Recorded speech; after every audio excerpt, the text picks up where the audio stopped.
ভালো নেই তো এই মুহূর্তে ভালো থাকা একটা অপরাধ। শুধু বলবো ভালো থাকুন, শরীর ভালো রাখুন, নইলে রাজপথে মিছিলে নামবেন কি করে।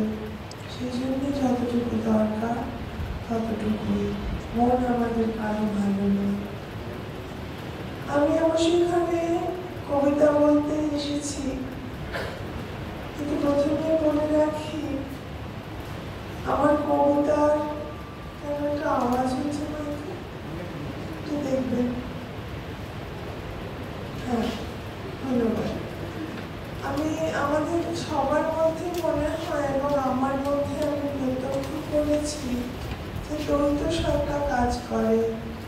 মাথার মধ্যে বসে আমার বুকের মধ্যে বসে যে কবিতা লেখে, কবিতার ভাষা তৈরি করে, শব্দ খুঁজে নেয়, সেখানে দুজন আছে, দুটো সমান্তরাল মন।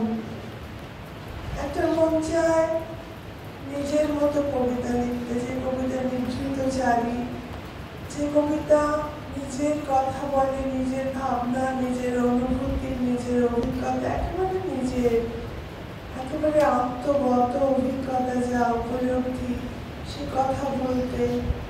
আরেকটি সমান্তরাল ধারা আছে যে চায় মাঝে নামতে, সব মানুষের সোচ্চার কণ্ঠ তার ভাষা তুলে ধরতে।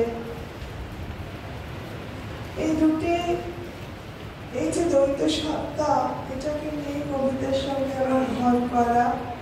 সেরকম কিছু মিশ্র কবিতা টানি নিয়ে, ঝাঁপি নিয়ে আপনাদের সামনে আজকে আমি উপস্থিত হয়েছি।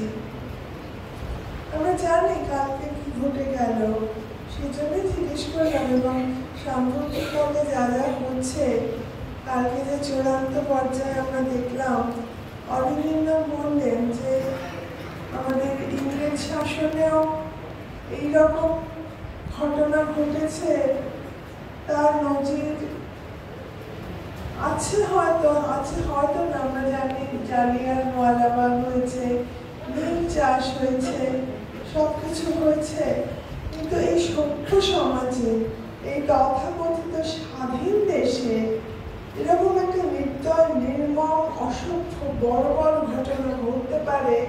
এক ছাত্রের দেহের উপর দিয়ে মন্ত্রী গাড়ি চালিয়ে নিয়ে চলে যাচ্ছে। এই ঘৃণ্য, এই মানে কি বলবো, এই ভয়ঙ্কর ঘৃণ্য একটা কাজ ঘটে গেল এই 21 শতকে সভ্যতার আলোকপ্রাপ্ত পৃথিবীতে। আমাদের দেশ ক্রমশ আরো অসভ্যতার দিকে এগোচ্ছে, এগুলো তার প্রমাণ। সে কালকে অভিনব গাঙ্গুলি বিশিষ্ট চিত্রপট